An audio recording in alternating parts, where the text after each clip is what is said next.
Léo Fernandes está se destacando nos campeonatos uruguaio e na Copa Libertadores. E claro, isso vai chamar a atenção da gente, porque a gente tinha Léo Fernandes na nossa mão e não conseguiu fazê-lo render. Vamos lá, pra você entender, tá? O caso do Léo Fernandes, só para explicar rapidinho, eu sou Gabriel Amaral, jornalista tricolor, você já conhece isso tudo, e se você se inscrever aqui embaixo vai ser bem maneiro. Produzo conteúdo de Fluminense aqui. Vamos lá, cara. O Léo Fernandes ontem se destacou ainda mais e se tornou pauta sobre o Fluminense. Por quê? Porque ele jogou aqui metade do ano de 2023, 20 jogos que ele atuou pelo Fluminense e não rendeu. Ponto. Acho que isso é fato. O Léo Fernandes aqui não rendeu os 6 meses que ele jogou. Foi pro Peñarol e no Peñarol, em 30 jogos nessa temporada, simplesmente o Léo Fernandes já tem 15 gols e 13 assistências. Praticamente em todos os jogos, o Léo Fernandes faz um gol ou dá uma assistência. Se você considerar ali o número, são 28 participações em gol em 30 jogos. E aí, cara, é óbvio que isso começa a chamar a atenção, né? Porque, vamos lá, o cara não rendeu aqui e tal, será que foi culpa nossa? A culpa é do Diniz, porque o Diniz não soube utilizar e etc. Vamos lá para esse ponto, tá? Primeiro, o Léo Fernandes é um jogador muito. O termo que tá vendo na minha cabeça é sui generis, mas é um jogador muito peculiar. Ele é um jogador que tem baixa intensidade física, a gente viu isso aqui, não é o cara que corre o campo inteiro, que marca, e é um jogador que tem uma batida na bola espetacular, tanto que eu chamava ele de chuta-chuta aqui, porque a hora que todo mundo aguçava era a hora que ele ia chutar. E são justamente as características inversas ao que o Diniz utiliza. O Diniz gosta de jogadores com muita capacidade física e se utiliza pouco dos lançamentos, das batidas de longe para o gol. Por isso, alguns jogadores funcionam melhor com o Diniz do que outros, porque não é a característica que ele tinha. Botar a saída do Léo Fernandes na conta do Fernando Diniz tá certo? Só na dele? Tá certo de botar na conta dele. Só na dele não, tem mais gente para dividir essa questão. Inclusive o próprio Léo. O Léo Fernandes chega no Fluminense com a cabeça lá no alto. Ele tá vindo emprestado do México e o que se falava é que o objetivo desse empréstimo dele era porque ele queria bater aqui no Brasil para ir para a Europa. Ele estava no Toluca do México, tinha rendido bem lá na temporada 22-23 e vem para cá para poder fazer o salto que do Toluca ele não conseguiria. Rio de Janeiro, uma boa situação, um clube que vende para a Europa como o Fluminense, inclusive vamos falar já de venda para a Europa do caso Evanilson. Só que o que acontece? Ele bate num treinador que não gosta das características dele e ele deixa de render. Quem viu o Léo Fernandes no jogo contra o Cuiabá andando pra trás e tal, e tomando esporro do Diniz com 20 minutos do primeiro tempo, porque ele não tava correndo, sabia que ele também tava desestimulado. Você pode falar do ovo ou da galinha. Ele se desestimulou porque o Diniz não utilizava, ele era reserva, etc. Enfim, no final das contas, a escolha do nosso treinador de não levá-lo para o Mundial deixava bem claro que ele não era parte dos planos. Esse é um outro motivo. O Léo Fernandes também chegou um momento que ele falou desisto e desistiu do Fluminense também. Então também tem esse ponto. Aí, mas a gente tem um outro fator. Por que o Léo Fernandes não tá aqui agora? Por causa da situação do contrato. O Léo Fernandes tinha um contrato que basicamente era um empréstimo. O Fluminense pagava um salário que não era baixo para um jogador que em julho, junho, o Fluminense teria que renegociar ou fazer uma compra de 8 milhões de dólares ou tentar renegociar um empréstimo com o Toluca, lembrando, com o objetivo de ir para a Europa. Seria difícil fazer isso, sendo o Fluminense. Ah, Gabriel, mas por que ele tá no Peñarol agora? O Peñarol renegociou o empréstimo. E por que o Fluminense não conseguiria? Porque são coisas diferentes, porque ele já foi mal no Fluminense.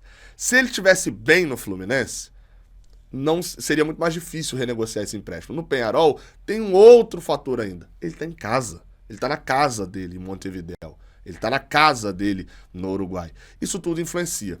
Então, o Léo Fernandes é um retrato de que, obviamente, como eu falei aqui, tem questões de problemas, do tipo, a gente não manteve um jogador que seria muito útil com o Mano Menezes, mas não seria útil com o Fernando Diniz. Talvez o nosso olhar tenha sido, lá em janeiro, já era pra ter tido bem assim.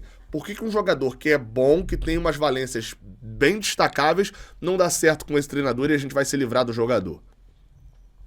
Poder demais ao Diniz, um problema que vai ficar na conta para sempre de Fred, Paulo Angione e Mário Bittencourt. Vai estar sempre na conta deles, tá?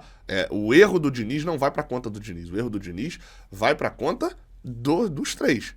É bom lembrar essa parte, né? Que é quem manteve no cargo. Então fica a lição, talvez, nisso. A gente fez tudo moldado e direcionado apenas para um treinador, que 5 meses, 6 meses depois estava demitido. E aí prejudica a nossa temporada também como um todo.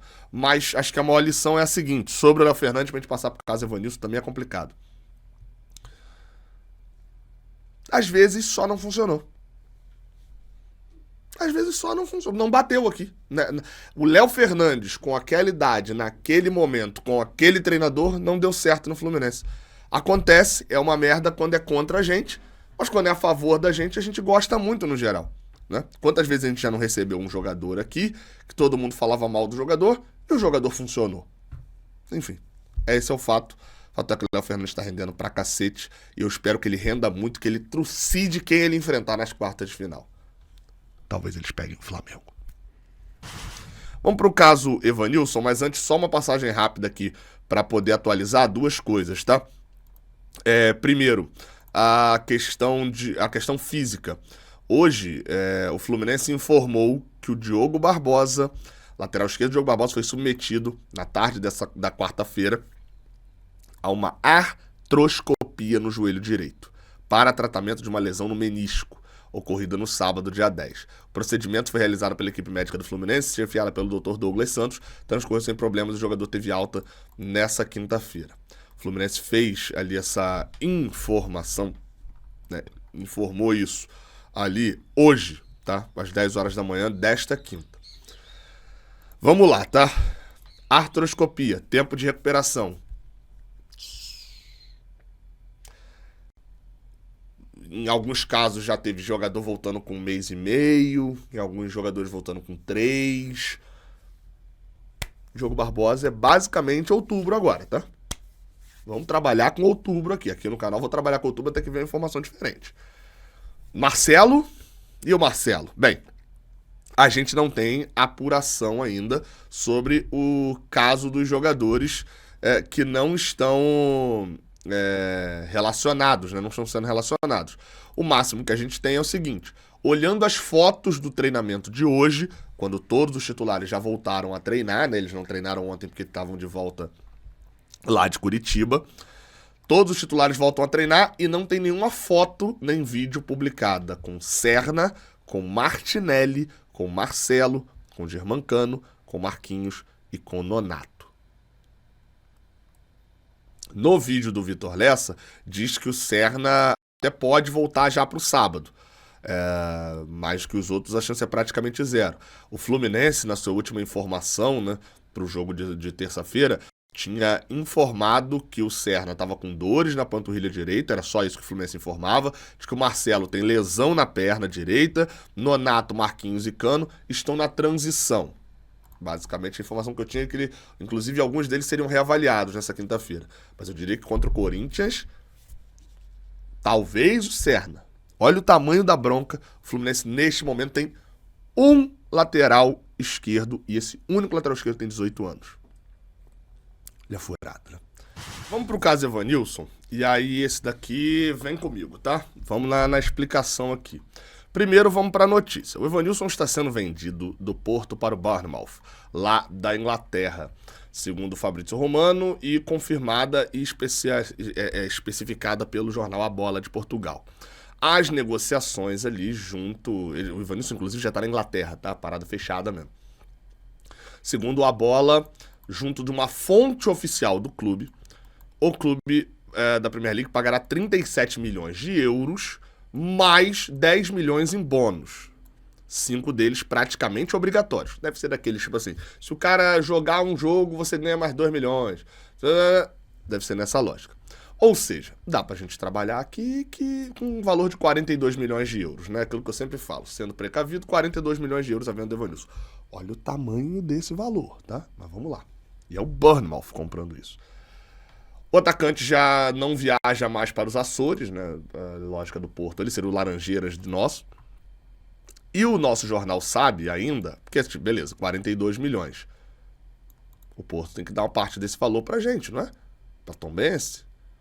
O nosso jornal, A Bola, sabe que os azuis e brancos adquiriram os restantes 20% do passe do atacante junto da Tombense por 5 milhões de euros. Não houve serviço de intermediação, o negócio foi feito diretamente entre os clubes. Peraí. Vamos lá, por que a gente para aqui? 5 milhões de euros pelos outros 20%. Por que isso interessa a gente? Quando o Fluminense vendeu o Evanilson, na verdade, quando o Fluminense renovou com o Evanilson, o Fluminense soltou uma matéria no site dele. Por que o Fluminense soltou uma matéria no site aqui falando da renovação? É até padrão soltar matéria de renovação. Porque, vocês estão vendo aqui, ó, 15 de janeiro de 2020, o Evanilson ao longo do ano de 2019 se destacou muito no Sub-20. E ele não tinha mais contrato com o Fluminense só até fevereiro de 21. Fevereiro de 20, perdão. Até fevereiro de 20. E ele estava se destacando em 2019. Essa briga é uma renovação. Essa renovação é uma briga para saber de quem é a culpa. Se a culpa era do gerente da base, se a culpa é do Paulo Angione, se a culpa é do Mário Bittencourt. Tô aqui para julgar o culpado. Meu ponto aqui é dizer que não renovaram com o Evanilson a ponto de ele ficar totalmente insatisfeito com a falta de valorização, mesmo estando destacado no Sub-20, e assinar um pré-contrato com a Tombense. Assinando esse pré-contrato com a Tombense, ele sairia do Fluminense ao final de fevereiro de 20. O Fluminense colocou ele para jogar, deu destaque, ele se destacou, inclusive fazendo 2 gols no jogo como titular contra o Corinthians, quando o Fluminense já tinha escapado. E aí o que aconteceu? O Fluminense conseguiu uma negociação com a equipe da Tombense para que, de fato ele cumprisse o pré-contrato ali com a Tombense, né? Ele cumpriu o pré-contrato com a Tombense e assinou com a Tombense. Mas ele seria emprestado ao Fluminense e o Fluminense seguraria 10% do Evanilson. Então, beleza. O Evanilson tem 90%, 10% era do Fluminense. Show. Mas ele estava aqui emprestado. E caso ele fosse vendido dentro desse período de empréstimo, o Fluminense levaria 20% de taxa de vitrine. Ou seja, se o Evanilson fosse vendido jogando pelo Fluminense, o Fluminense teria direito a 30% do valor. O que aconteceu? Ele se destacou e foi vendido. O Fluminense soltou no próprio site oficial, em 7 de setembro de 2020, de que Evanilson assinou com o clube de Portugal. O Fluminense diz aqui que, conforme informado pelo clube detentor dos direitos federativos, Tombense, que era a dona e que definia se vendia ou não, Evanilson acertou sua transferência para uma equipe de Portugal. O Fluminense tinha 10% dos direitos econômicos e 20% de taxa de vitrine, razão pelo qual ficará com 30% do resultado financeiro obtido pela Tombense. O valor foi visto lá atrás já, na venda para o clube português. Diz aqui que, essa é a parte importante, o tricolor permanecerá com 6% de direitos econômicos sobre o percentual da Tombense, numa futura venda que seja realizada pelo clube português. Repetir aqui. A Tombense não vendeu 100% do Evanilson. Vendeu 80%, como a gente soube pela reportagem do jornal A Bola. E esses outros 20% que a Tombense segurou, o Fluminense tinha 6%. Ou seja, o Fluminense tinha 6%, a Tombense tinha 14%. Então, a gente volta para a matéria do jornal A Bola e começa a falar em valores. Essa venda, cadê aqui, que foi feita dos 20% de Evanilson por 5 milhões de euros, o Fluminense tem que ter recebido 1,5 milhão de euros. Porque o Fluminense era dono de 6% desses 20%. Mais ou menos um terço do valor, né? Um pouquinho ali, quase um terço do valor. Era mais ou menos isso, né?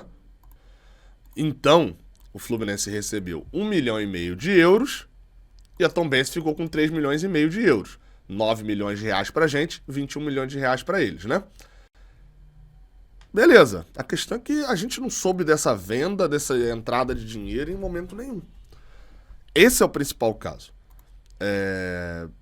A Tombense não precisa justificar nada pra ninguém, né? Tem dono, clube, etc. Fato é que essa venda dos direitos lá da Tombense fez a gente perder dinheiro. A gente perdeu pelo menos 1 milhão de euros nessa brincadeira. Porque se não tivesse vendido e tivesse vindo essa proposta agora, a gente receberia 2,5 milhões de euros. E a Tombense 5,9 milhões de euros. Mas optaram por vender antes. Ninguém sabe dessa transferência. Eu fui olhar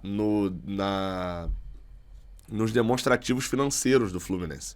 Porque qualquer entrada de dinheiro tem que estar por lá.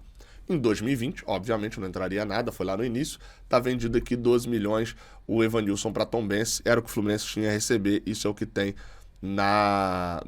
nos valores. Tem aqui ainda 8 milhões e 300 mil reais de outros, que a gente não sabe que são esses outros. Fico muito preocupado porque eu fico pensando quem são esses jogadores chamados outros.